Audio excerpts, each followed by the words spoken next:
Makoto Shinkai is one of the best anime directors that we have. If you like anime, then you've probably seen at least one of his movies. And even if you don't like anime, if you've ever planned a trip to Japan, or just scrolled through Instagram or TikTok and seen one of those "What should you do in Japan" videos, you've probably heard some of his music from his movies in those reels. It's pretty easy to see why Shinkai films are so popular. One is that he has beautiful animation. Most of his movies are just gorgeous to look at. He has this way of taking everyday life in Japan and bringing out the beauty in everyday life. And one way he does that is with his use of light. Sunlight in Shinkai films are everywhere. Every single one of his movies has sunlight, and it makes a scene beautiful, yes, but he also uses it to show the emotion of the characters and also evoke emotion out of us, because sunlight, to most of us, is nostalgic. We've seen a pretty sunset, we've seen a pretty sunrise, and Shinkai is the master of light. He uses light so much to manipulate the feeling out of us, making us feel what he wants us to feel. Light isn't the only way he chooses to manipulate us. Shinkai uses music as the emotional core in his films. Whenever it's the climax of a Shinkai film, you can bet your bottom dollar that the music is going to be fantastic. There are so many songs that are bangers. And I've heard a complaint where they're like, "Oh, Shinkai films are just music videos." Guys, these music videos are freaking good. Why are you complaining? I mean, I grew up watching MTV while getting ready, so I was watching music videos all the time as a kid. So I'm not going to complain for a freaking good music video. Obviously, his movies are more than just beautiful animation, sunlight, and great music. Shinkai does this in every single one of his movies, where the core theme has to deal with love or connection that's always just out of reach. There's always something impeding the main characters from being together, and the movie deals with this problem and how they resolve it, whether it's eventually being together or, dealing with it. Anywho, the best way to talk about why his movies are so great is talking about the movies themselves. So I thought it would be fun to talk about every single one of his movies and ranking them from worst to best. There might be brief spoilers, but really I just want to talk about why I like each movie, and I don't want to spoil the entire thing in case you haven't seen one of these movies. But here we go, let's just get into it, starting with... This movie is not good. If it wasn't for this video, I definitely would have just stopped watching because it is so freaking boring. And I promise this will be the most negative that I'll be throughout this entire video. I have only good things to say about the rest of the movies. Even if I don't love each movie, I have good things to say about it. This movie, I don't have anything good to say about it. The Place Promised in Our Early Days is a character-focused movie, and the characters are so boring. They're not fleshed out, they're not charming, they're not funny, they're not cute, they're nothing. I honestly felt nothing for these characters, and for a movie that focuses on you needing to love the characters to have an impact on you, it fails completely. And the premise with the whole dreams and parallel timelines was actually kind of intriguing. I'm like, okay, the science fiction, maybe it's gonna redeem itself. Nope. The climax sucks. Nothing happened. They just go to the... Okay, I won't spoil it. The Place Promised in Our Early Days was Makoto Shinkai's first feature-length film, and it really shows. You can tell that he got a lot better with each movie, and this being his first full movie, yeah, it has a lot of problems. There's one scene that I'll be showing here right now, where after seeing this animation, I'm like, okay, what's the budget? And in the middle of the movie, I had to look up the budget for this movie because I'm like, there's no way this animation is so bad. There's a lot of scenes where it's a still frame with voiceover, nothing happening on screen, where you just have to listen. And again, the characters in the story isn't that intriguing, so I'm listening to something I don't care about. This was a rough watch.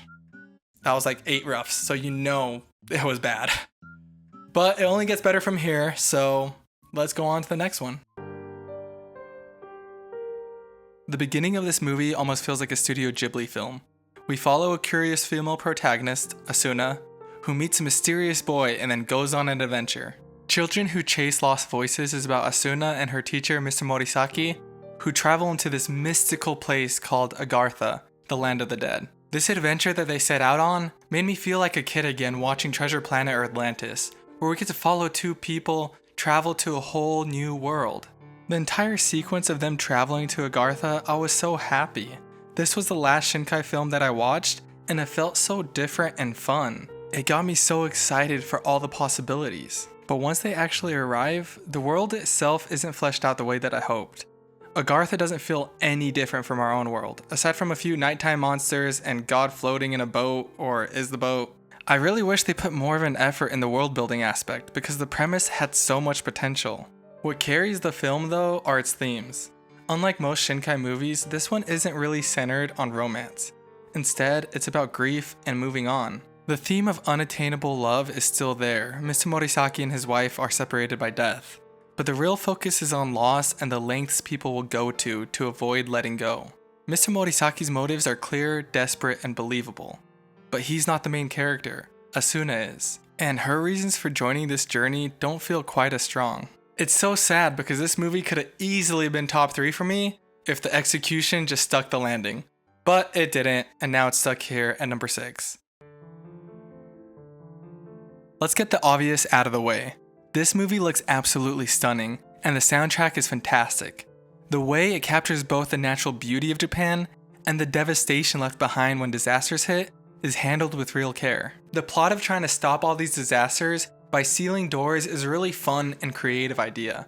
But for me, what makes this movie really good is Tsutsumi herself. She's such a strong protagonist, and her journey of coming to terms with losing her mother is the emotional heart of the story. But funny enough, my favorite part of the film isn't actually that. It's her relationship with her aunt, Tamaki. This argument scene between the two of them for me is a perfect 10 out of 10.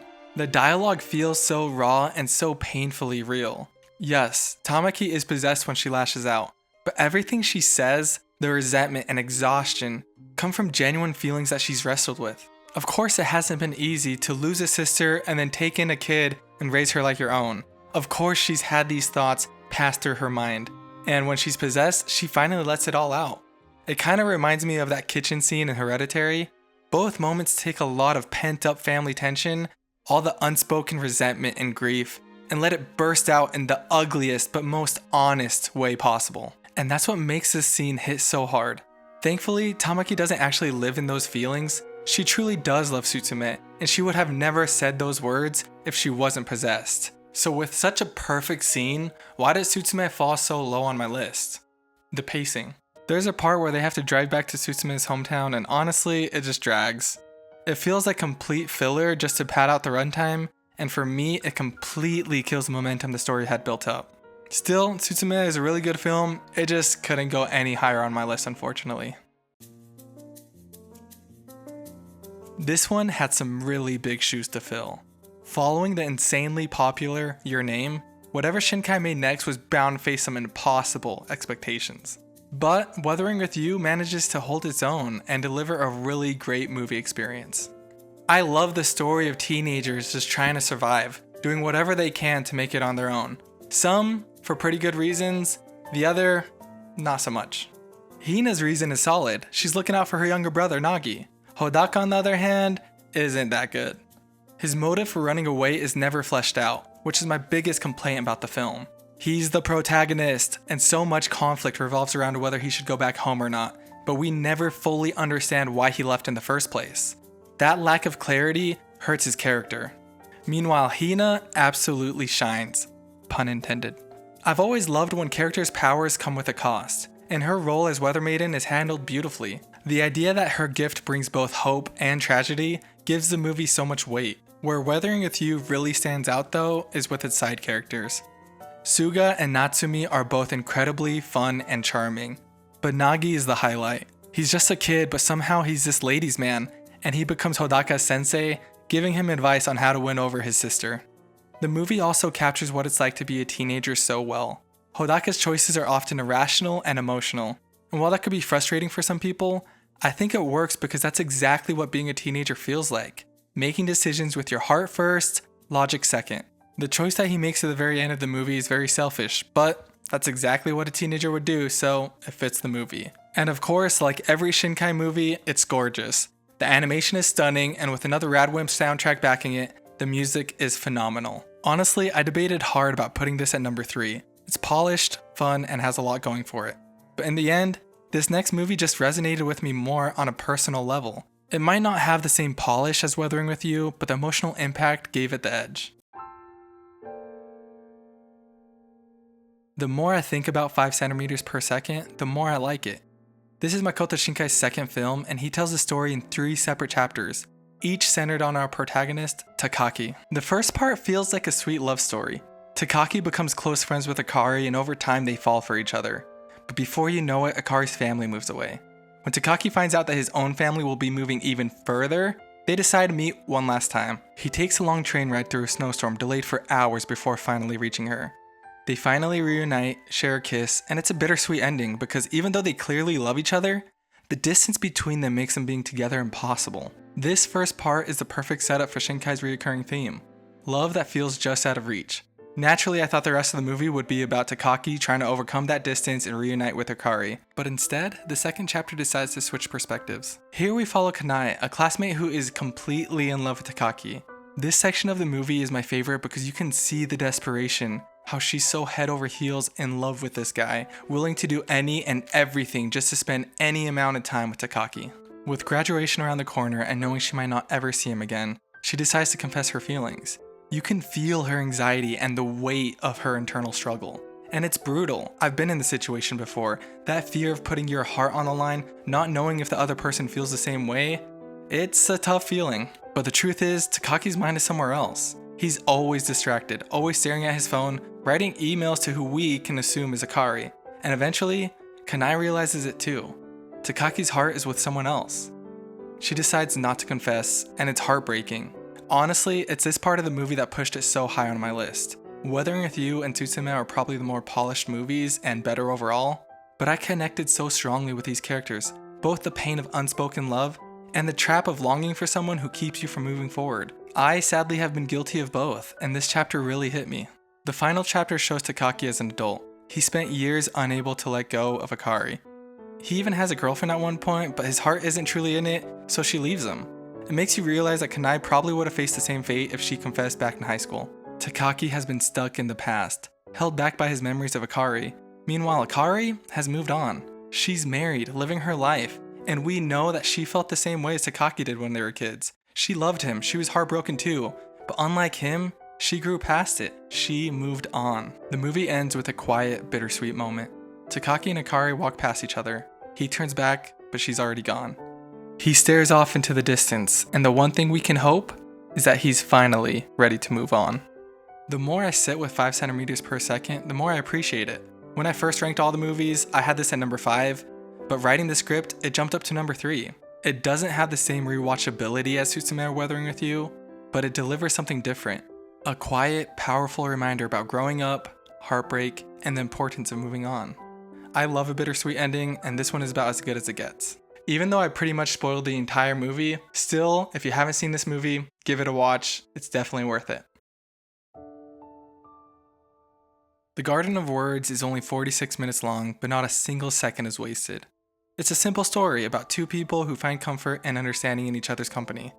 Their bond grows naturally, built on small conversation and quiet moments, as they slowly begin to open up to each other. Because it's a shorter film, the pacing is excellent. Nothing feels rushed, and there's no filler either. And since the story doesn't really call for side characters, all the focus is on Takao and Yukari. This movie perfectly ties into Shinkai's recurring theme of love that's just out of reach. This time, through the age gap between the 2 leads. Takao is 15 and Yukari is 27. Obviously, that's a big no-no. But if you dismiss this movie just because of that, then you're missing the point. The connection between Takao and Yukari is about more than romance. It's about 2 people who meet each other at the exact moment they need someone most. And the bond they form goes deeper than romantic love. The climax makes that crystal clear, and it's my favorite part about the film. Takao is still a kid. He doesn't fully understand his feelings, so he interprets them as love. When that gets shattered, he lashes out and his anger feels so real. It's the raw reaction of an insecure, heartbroken 15-year-old who doesn't know how else to process rejection. The voice acting here really amplifies the scene. You can feel the pain and sadness behind the anger. And then Yukari's response, tender, vulnerable, and just as powerfully performed, turns the scene into something unforgettable. Garden of Words is a beautiful film. It's one of my favorites from Shinkai, and it's the one that I know I'll keep coming back to. It's short, emotional, and visually stunning. It proves you don't need a long runtime to tell a great story. But now let's talk about the movie we all knew was gonna be numero uno. Oh boy, what can I say about Your Name that hasn't already been said? This isn't just the best Shinkai film, it's one of the best anime movies, period. I've watched it multiple times, but I still remember the first time I saw it. I was in my uncle's basement watching it on a computer with my two cousins, and honestly, it was one of the best experiences I've ever had with a movie. Mitsuha and Taki are perfect. Throughout this ranking, there's always been at least one character slacking, but here, they're both fully fleshed out, charming, and lovable. The body switching gimmick is so much fun, and Shinkai gives us some of the best montages you'll ever see, helped by a soundtrack that just delivers banger after banger. On top of that, the movie doesn't just show off the beauty of Japan, but also the beauty of its culture. Now, I don't really need to explain why this movie is so great. There are tons of videos talking about it, and odds are, you've already seen it and knew this would land at number 1. But I do want to highlight a few of my favorite moments. One is when Taki starts crying after switching back while grabbing Mitsuha's chest. I laugh every single time without fail, it's just so funny. Another is when Mitsuha is getting ready, thinking about the date Taki's about to go on with Miki. She's so excited, thinking of all the fun they're going to have, and then she looks in the mirror and realizes she's crying, completely surprised by it. Like her body knew what she was feeling before her mind did. That's one of my favorite storytelling touches, when emotions sneak through the body before the brain can even register them. It reminds me of a scene from Clannad, when Tomoya instinctively knocks away a guy's hand after Nagisa gets hurt playing baseball. It's the first time he realizes he's in love with her, and his body just acted on its own. It's the same idea here. Mitsuha's feelings are deeper than she can consciously admit. And of course, we have to talk about the ending. The climax, flawless, no notes. The performances are great, the animation is great, the soundtrack is amazing. It's just perfect. And the final stretch, I love it every single time. With everything resolved, all they have to do is meet. But they don't. They tease us, and it's so frustrating in the best way possible. Until finally, the stairs. Just an absolutely perfect ending. And that's my ranking of all of Makoto Shinkai's films. Please let me know what you thought about the video in the comments below. Honestly, I was surprised 5 centimeters per second ranked so high on my list, and that I talked about it for so long. But I love to hear your guys' rankings. And I love doing these type of videos, so if you have any other anime directors that you want me to talk about, please let me know. If you enjoyed this video, please leave a like and subscribe. And that's pretty much it from me. So I'm Sway, I like anime, and peace.